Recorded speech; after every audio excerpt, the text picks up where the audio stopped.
Welcome to Stories from India. This is a podcast that will take you on a journey through the rich mythology, folklore, and history of the Indian subcontinent. I am Narad Muni, the celestial storyteller and the original Time Lord, like the Doctor from Doctor Who. With my ability to travel through space and time, I can bring you exciting and fascinating stories from the past, present, and the future. From the epic tales of the Mahabharata and Ramayana to the folk tales of the Panchatantra to stories of Akbar Birbal and Tenali Raman, I have a story for every occasion. The purpose of the stories is neither to pass judgment nor to indoctrinate.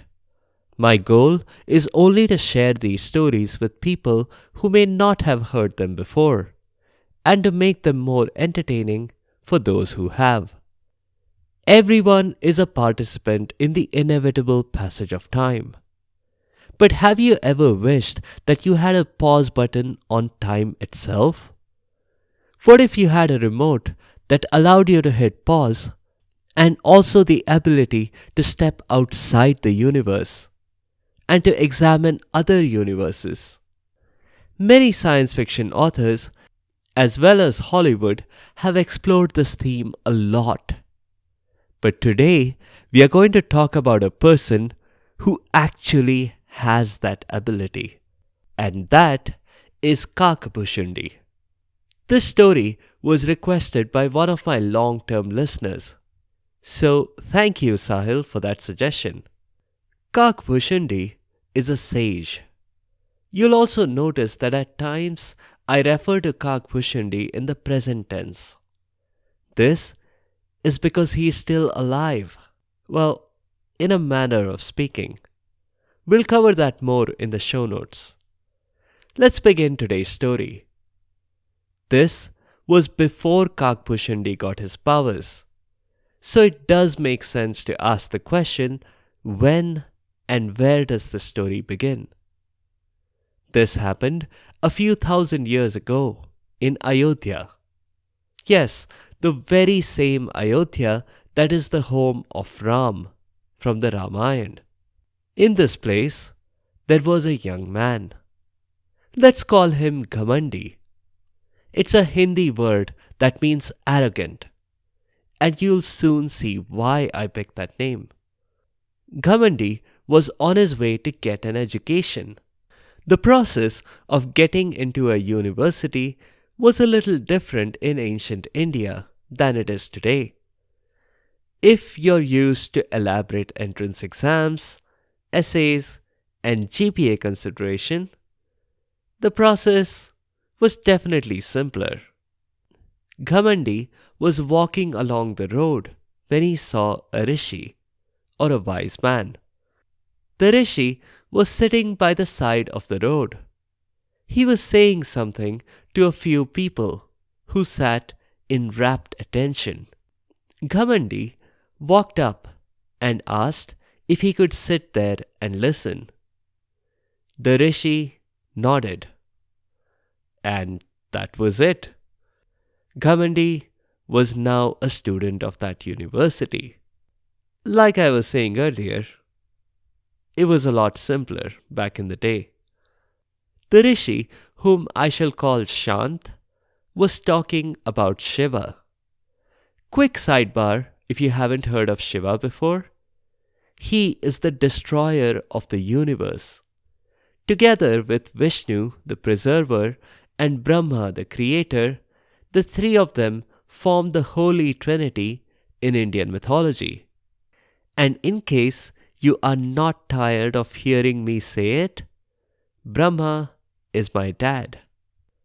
Another thing to keep in mind is that Ram, the king on whom the Ramayana is based, is an avatar of Vishnu. Throughout Indian history, there's been a gentle, polite tug of war between Vishnu supporters and Shiva supporters. I mention it because right now, Ghamandi was firmly on the Shiva side of that fence. So anyway, Shant was talking about Shiva, which was great. That's exactly what Ghamandi wanted to learn about. But imagine Ghamandi's surprise when Shant switched topics to Vishnu.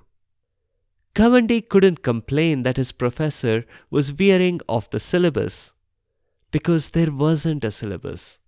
The word Shant means calm. That's because he was calm and patient, even though Ghamandi was treating him with disrespect. Well, not exactly disrespect, but it certainly was a lack of respect.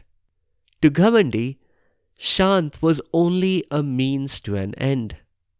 This was extremely unusual in ancient India. Back in those days, a teacher was given the same importance as God or parents. That is to say, every one of their smallest wishes would be considered a command. Some rishis came to expect that level of commitment from their students, and even former students, and sometimes even people who were never their students. Just look at Durvas, for example. We've encountered him before on the show. But Shant was a radical departure from the rishis that would curse you into a worm just because you dared to serve them chai that was slightly less than boiling hot. Shant never told Ghamandi off, even when Ghamandi treated him with about the same respect as his other students. On one occasion, Ghamandi casually interrupted Shant in the middle of his lesson. When do we get to the good part? We heard about Vishnu yesterday as well. Can we talk about Shiva? Shant was calm and patient.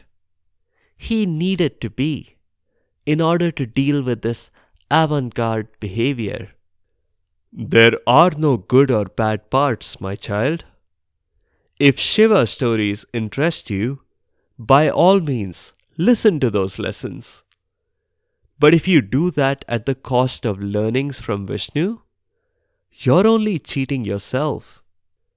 Ghamandi didn't say anything, but he gave a nasty look to his teacher.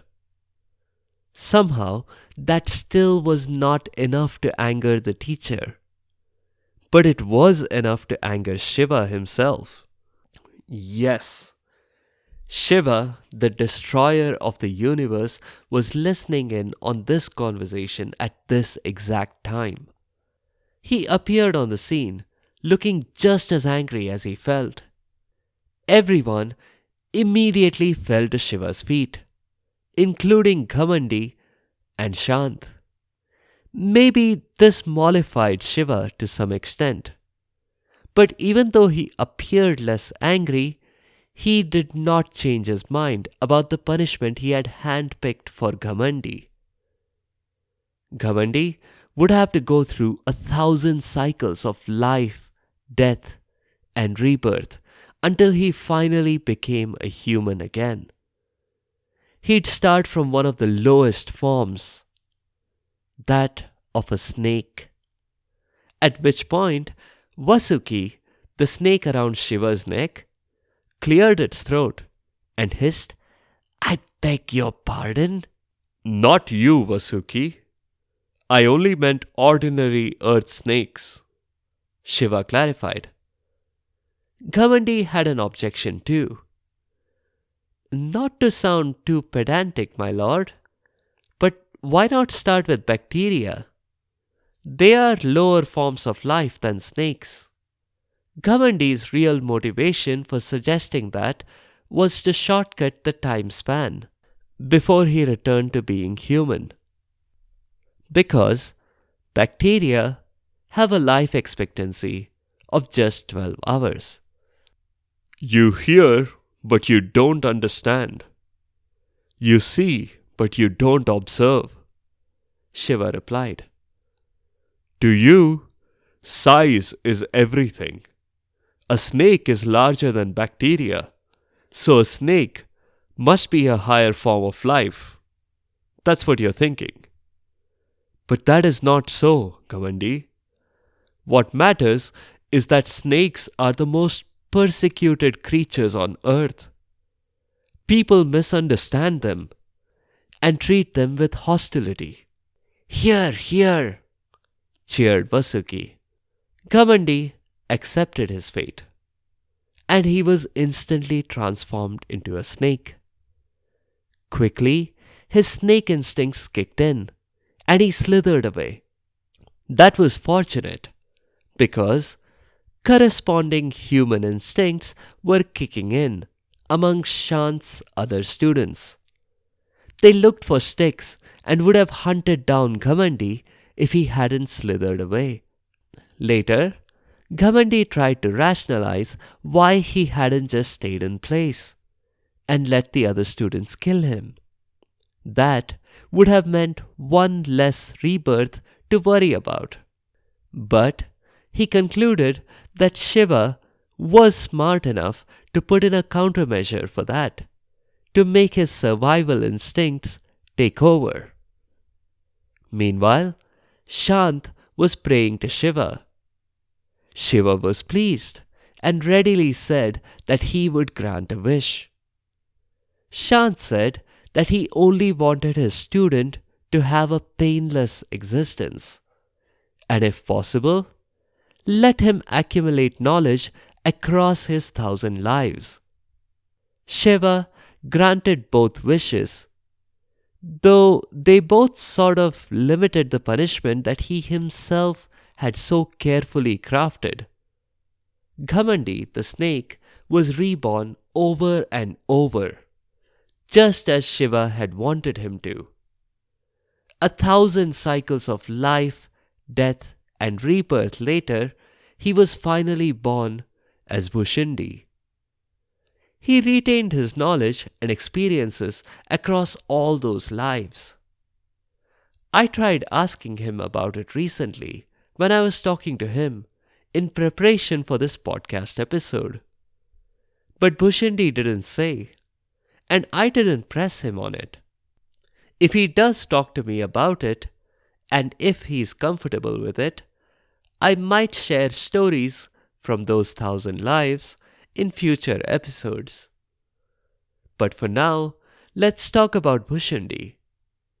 This man is actually similar to Ghamandi, in that he is a fan as well, but not just of Shiva. Bhushundi is a fan of Ram, who was an avatar of Vishnu, as I mentioned before. Bhushundi roamed the country in his 1,000th rebirth, looking to learn everything he could about Ram. But that is not all he wanted to learn. Bhushundi was interested in the concept of God. Someone told him that the rishi Lomash was an expert on this topic. So that's where Bhushundi went. He found the rishi teaching some students under a tree. The situation seemed very similar to when Ghamandi had approached a similar setup with the rishi Shant teaching under a similar tree. The difference this time was that Bhushundi was deeply respectful. Getting through 1,000 rebirth cycles had taught him at least that much. The other difference was that Lomash lacked Shant's patient approach. So, when Bhushundi asked a few too many questions about Ram, it bothered Lomash. It got worse when Bhushundi disagreed with the rishi about the main point that Lomash was making. The rishi said that God is nirgun. That means God is indifferent. God acts without any good or evil intent. God just acts. But this did not sit well with Bhushundi, who had first-hand experience of a God who had not acted with indifference. The rishi, in a fit of anger, cursed Bhushundi. So, Bhushundi was crowing about Ram and about a benevolent god, wasn't he? So Lomash cursed him to become a crow. He could go on crowing now, but who would listen to him? Zap! And Bhushundi became a crow. He even got a new name, Kakabhushundi, since Kak means crow. But wait, there was another flash of light. This time it came from nearby. It was Shiva again. Everyone, including the crow, bowed. Shiva was not angry this time, but he had come to right a wrong. This time, Ghamandi/Bhushundi was on the receiving end of this injustice. Seeing as Lomash lacked the ability to undo his curse, Shiva offered to do it. But the crow refused. "I've got wings. Just imagine, I can spread the word of the Ramayana faster this way." Pleased with this reply, Shiva granted him the power to pause time, to observe the universe, and to travel to other universes. And Kakabhushundi loved that. There are rumors floating around that he has visited 13 alternate universes and that he has seen the Ramayana and Mahabharata played out in each of them, with some differences. This intrigued me, and I tried to ask Kakabhushundi about these as well, but he wouldn't reveal anything. I guess what happens in one universe is meant to stay in that universe. That's it for this time. A few notes. As I said, the word Kak in this wise man's name means crow. There's a lake called the Kakabhushundi Tal. Tal is not that lake's surname. It's just a Hindi word that means lake. There are a few theories that this is the place where Shiva cursed the sage. This is where he was blessed. Or maybe something else entirely. If that uncertainty isn't enough for you, let me double it, because there's a second lake which is also assumed by others to be the site of one or more of those events. While the first Kakabhushundi lake is in Uttarakhand, the second one is in Nepal. Kakabhushundi is eternal. You could say that he's alive today, but I challenge that. What does being alive even mean to someone who isn't participating in the flow of time in our universe? Kakabhushundi's ability is quite unique, and his ability to travel from one universe to another is actually a little bit more advanced than my own abilities. I can go anywhere, but in our universe only. But if you're thinking of switching allegiance, let me warn you that Kakabhushundi does not do a podcast. And secondly, I may not have a pause button on my remote, but I do have a rewind button. Kakabhushundi cannot travel backwards in time like I can. History for me is neither a blink and you'll miss it moment, and nor is it conjecture. I could tell you exactly why the Indus Valley civilization died out, what happened to Netaji Subhash Chandra Bose, or the whys and hows of anything you're ever puzzled by.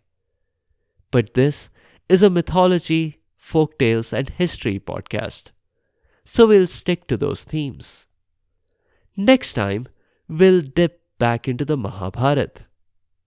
We left it at a bit of a turning point, with Duryodhan unusually gifting his cousins a wax palace.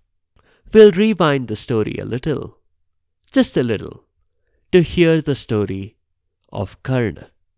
If you heard previous Mahabharata episodes, you may recall a baby whom Kunti set sailing in a little basket down the river. Spoiler alert, the baby survived. That was Karna.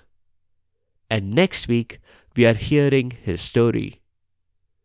If you have comments or suggestions, or if there are any particular stories you'd like to hear, please do let me know by leaving a comment or a review on the site sfipodcast.com or tweet at sfipodcast. You can also find me on Instagram and Facebook. Be sure to subscribe to the show to get notified automatically of new episodes. A big thank you to each and every one of you for your continued support and your feedback. The music is from purpleplanet.com. That's purple-planet.com. Thank you for listening, and I'll see you next time.